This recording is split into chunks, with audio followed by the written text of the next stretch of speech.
Hello everybody and welcome here as we get set for qualifying for today's 11th race of the season for the Division 1 drivers. We are here as you see the aerial coverage of the Toddring Super Speedway.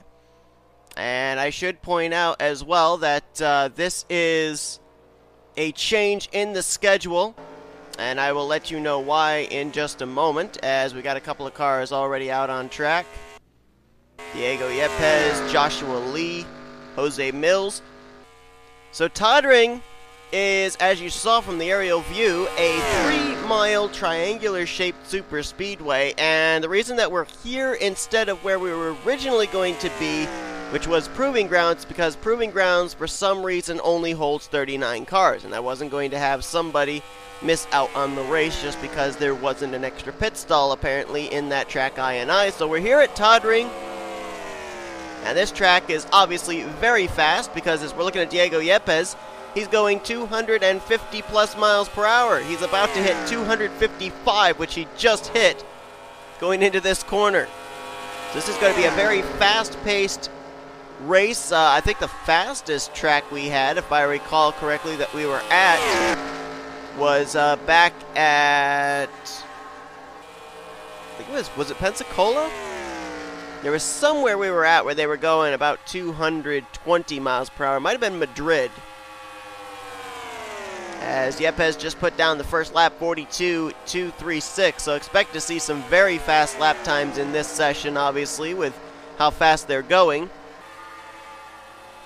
But yeah, Toddring going to be the venue here for our 11th race for both Division 1 and Division 2. Now here in Division 1, last week we saw Ryan Butcher go to victory lane at Talladega. So he and Brady Burkhart are now both two-time winners here in this division, which means right now they are basically locked up spots in one of the 8 playoff positions for Division 1. So now it really comes down to the nitty-gritty for drivers that have a win this season. We've had 10 races, 8 different race winners, so if we have a different race winner this weekend, then we're going to see more than likely a driver with a win outside of the playoff grid, at least here for Division 1.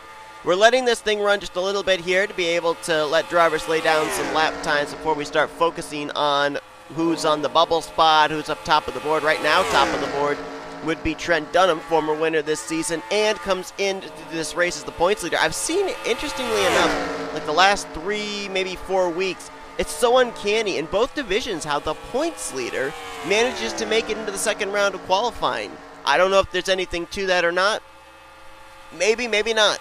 As our Coca-Cola race winner, Derek Hamill, or wait, was he our Coca-Cola or Pepsi race winner? He might have been actually the Pepsi Super Speedway race winner. Yeah, he was. And he's top of the board. Not for long. Trent Dunham back to the top of the board. So let's find the 1. As Trent Dunham appears to be right now the driver setting the bar that these other drivers have to try and meet. And I think I passed by him and didn't even see him. There he is. Wow. He was behind the pack that we were focused on to start, and I never even saw him. 40.848 for Trent Dunham. Cody Smart is right behind him, second fastest. Ashlyn Boyd, who's behind them, is 4th fastest, with Joshua Lee right now 3rd fastest, and Trent improved on that. 40.831. 265 miles per hour. He just hit it. 266, 267. These cars are going closer to 300 than they are 200. We don't even hear about that. I've raced this track before. The reason that this is on the schedule replacing Proving Grounds is because I've raced this track before. And this track is a lot of fun to run. It was in Levi McIntyre's Steak and Shake online series, his Super Speedway series. And it is a lot of fun to drive. And boy, I'll tell you what, just look at the way these guys are moving around, back and forth.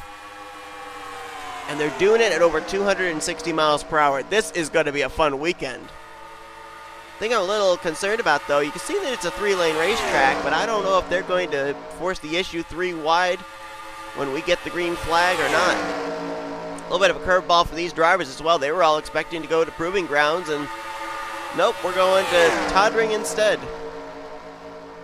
Less than 5 minutes remaining here on the clock, and right now, top of the board is Eli Bright along with Andrew Miller. Where are those two currently positioned at? There's Eli. Andrew Miller right behind him. Looks like they might have caught a pack of Jose Mills, Ryan Butcher, and Tristan Folks. Right now, Eli Bright with a 40.616, top of the board. The lone Dodge in Division 1. Andrew Miller last week had probably, I would say, one of his best qualifying results of the season. It's not exactly been the best of years for him, but he, qualified 15th for the race at Talladega. Still trying to turn that into good finishes in the races, though, as Miller comes into this race currently situated in 39th in points. I would look back here at someone at the tail end of this pack, maybe someone like Preston Plord to maybe jump up top of the leaderboard. He's got a nice draft off the back of Austin LaPlante, Johnny Gardner there as well. Right now he's 8th on the charts with a 40.767. Let's see if he can improve. Moves up the track there behind Ryan Butcher, swapping lanes. I think he's doing that so that way he doesn't have to lift if he gets close to one or the other's back bumper. Now let's see, I think he'll try and move low on Butcher here. Let's see if his lap time improves, being at the tail end of the pack. No, he was actually 2/10 slower than his fastest lap, 40.937. So right now, Eli Bright, top of the board, Andrew Miller. Then you got Cody Smart, Ashlyn Boyd, Trent Dunham, Austin LaPlante, Johnny Gardner, Preston Plord, Joshua Lee, and right now the final spot is being held by the 85 of Zachary Taylor. One of the John Deere cars. He's got some drivers on pit road trying to get some last-minute adjustments put together. There is Taylor, who just moments ago ran the 40.826 that has him in 10th place, running in the tire tracks of Sebastian Kukulon. Matt Haas, Kyle Matthews there as well, being led by, I can't tell who that is. That is Seth Cole in a new paint scheme in the 33. Up to 9th goes Zachary Taylor, 40.788. Now drops Joshua Lee down into the 10th position. There's a look at Seth Cole's new paint scheme, the 33, sponsored by Iron Chef America. So let's find the 5. It's a good pack right there we just saw. There's Joshua Lee. Ooh, he's by himself. So there is a big opportunity for someone to be able to lay down a lap time that'll knock him out, and I don't think he'd be able to do anything about it. There's Andrew Miller and Bright and Gardner. I'm trying to see if anybody in this pack might be able to run a lap. Maybe JT Bryant is at the tail end of this group. You got Sekuli and Folks. They're up ahead of this pack. Bryant did make it into the top 10, up to 9th. That knocked out Joshua Lee, and that puts Zachary Taylor back on the bubble spot. Now, can anyone from this pack beat a 40.788? Yes, someone did. Who was it? Someone just jumped up to somewhere because Bryant dropped down to 10th. Was it Joshua Lee? It was Joshua Lee. Joshua Lee jumped back up into the top 10, 40.728 up to 7th. And now Bryant on the bubble spot with a 40.781. I didn't think that Joshua Lee was going to be able to jump back up into the top 10. He was running by himself. He did have a little bit of draft, it looked like, from maybe the 97 of Zach Winkle, but I didn't think that was going to be enough for him to lay down a 40.7. Maybe that's the key. Maybe you can't, maybe you need to not be in a big pack. Maybe you need to be in like a 2-car tandem to put down really good lap times. Bryant's lap time there, slower. Nearly 4/10 slower than his fastest lap. Hoping that a 40.781 is going to be able to hold up. I think Eli Bright and Andrew Miller, Cody Smart, Ashlyn Boyd, I think they're safe. And then low 7s for Dunham and LaPlante, I think they're safe for the next round. Lee, Gardner, right now with the time running down, they appear to be okay. Preston Plord and JT Bryant right there in your shot. They're the ones that are maybe a little bit nervous right here on whether they're going to make it into the next round of qualifying or not. Been a long time since Preston Plord's made it into the second round of qualifying. JT Bryant, who last week at Talladega jumped up 4 spots to 8th in the standings, so it's been pretty good for him. And nope, there we go. Preston jumped up to 7th. Tristan Folks just raced his way in. He's now 10th, and that knocked out JT Bryant. So just like that, Bryant is out. Folks is in at the last minute, and that might very well do it.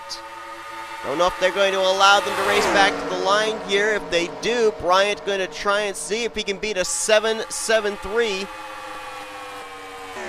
Can he do it? He's got a little bit of distance between him and Preston Plord. He might be able to get a big run here. Let's see. Will they count this lap time? No, they will not. So Tristan Folks is going to make it in by the skin of his teeth, and Eli Bright with a 40.616 paces round 1 of qualifying.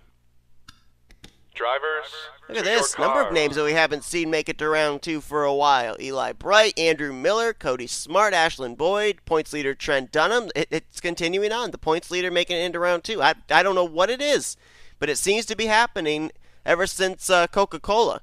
LaPlante's going to make it in. Preston Plord, Joshua Lee, Johnny Gardner, and Tristan Folks. Interesting there. You know, I keep talking about the fact that the 88, the 48, the 24, the 5, they're not teammates even though they all run the Hendrick number font. But how ironic that the 88, 24, and 5, they're all going to make it into the second round of qualifying. So, I mean, they're not teammates, but would there be a little bit of a Camaro alliance of them all leaving pit road together? We're going to have to wait and see. But Tristan Folks coming in with that clutch 7.73 to be able to make his way into the second round of qualifying. By 2 1,000ths, he beats Joshua Sekuli. And JT Bryant, who held on to 10th with just a few seconds remaining in the session, drops down.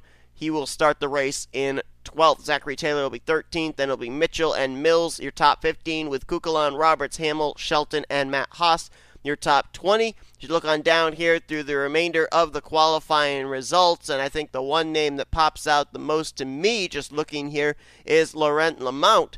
I mean, we talk about his qualifying program, it seems, each week, and 35th is where he's going to be starting the race, and he comes into this race 7th in the point standings, dropped 4 spots after Talladega, so that team needs some good momentum on their side as they're still looking for their first win of the season. But that's going to do it here for round 1 of qualifying. It's now time to find out who out of these 10 drivers that transfer will be starting on the pole for this week's very fast-paced race at Toddring. Don't go anywhere. Second round of qualifying coming up. Round 2 set to be run here, where we will determine the pole sitter. And after last week's weekend at Talladega, we are 20 for 20 in having a different driver sit on the pole. However, coming into this race, we do have 3 drivers that transferred here into the second round that do have a pole position and are trying to become the first repeat pole sitter in Skittles Superspeedway Series history. They would include Preston Plord in the 24. He sat on the pole at the season-opening Daytona race. You've got Ashlyn Boyd, who sat on the pole the following weekend at Armory Digital Superspeedway, and then you've also got then you also have Eli Bright, I should say, who was the fastest in round 1 of qualifying. He sat on the pole at Dragonette. So we do have the opportunity here for the first ever repeat pole sitter, but you've also got other drivers here that transferred that are looking for their first pole, like Johnny Gardner in the number 7. Let's give you where the drivers that transferred here into this second round of qualifying come into this race via the points and see just how important a pole starting position would be for them. Trent Dunham, we already documented, the points leader coming into this race. Ashlyn Boyd is 3rd in the points. Cody Smart is 4th. Preston Plord is 6th. So right there are 4 drivers that are inside of the top 10 that transferred into the second round of qualifying. Tristan Folks, he is 17th in the standings. Johnny Gardner is 24th. Eli Bright is 25th. Austin LaPlante, 28th. Joshua Lee, 29th. And I believe the last one would be Andrew Miller, and he is 39th in the standings coming into this event. Should also point out, too, the fact with Tristan Folks just barely getting into the second round of qualifying. Tristan Folks last week had a great run at Talladega Superspeedway, jumped from 26th to 17th in the points coming into this race. He was actually one of the two biggest movers in the points. The other one was Diego Yepes, who jumped from 27th to 18th in points. First lap laid down by Johnny Gardner, much faster than the first lap that was laid down by Diego Yepes in round one. Yepes was somewhere in the 42s, and Johnny Gardner a 41.569. During the span of the first round to the second round, we've had a little bit of cloud cover, and that might be allowing for much faster speeds. Gardner's going 260 by himself. And he's about to probably get a pretty good draft off of Trent Dunham if he catches him. It's like he very well might get a little bit of draft here. This could very well be down in the 41, I don't know what, the 41 threes? Let's see. At the line, oh, even better, 41.235 for Johnny Gardner.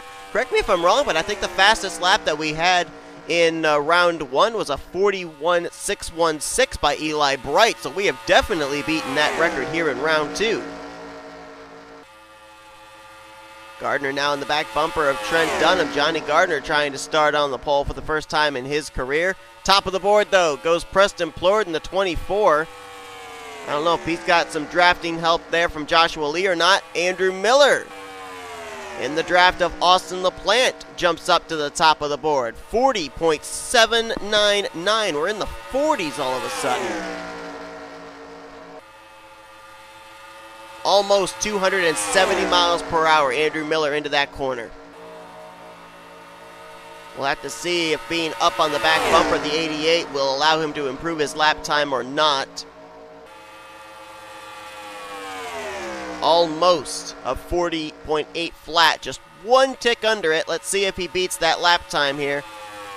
And, oh my goodness, did he ever. 40.481, I should say. LaPlante with a 40.548. And remember, Andrew Miller comes into this race 39th in points, so he's the one out of all the 10 that transferred into the second round that really could use a good qualifying position. Let's see if anybody else is on anybody else's back bumper to be able to get that kind of a lap. Well, you got Johnny Gardner and Trent Dunham, but they're side by side, so that's going to hurt both of their respective lap times. Miller just rides on the back bumper of LaPlante. This may be an even faster lap for him. Let's wait and see. Does it improve? It does. But LaPlante by 3 1,000s bettered him. A 4.44 for Miller and a 4.41 for LaPlante. Now, regardless of whichever one of these guys get the pole, it's going to be our 21st different pole sitter of the season. But I think they're going to count this next lap. This is going to be the lap that matters.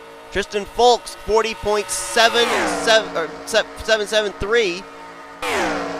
He's on the back bumper of Eli Bright, but I don't know if he's going to have anything to say. This is going to be it. It's going to be between, I think, the 88, the 47, the 12, and the 91 at the line. They both improve, but LaPlante still has it beat.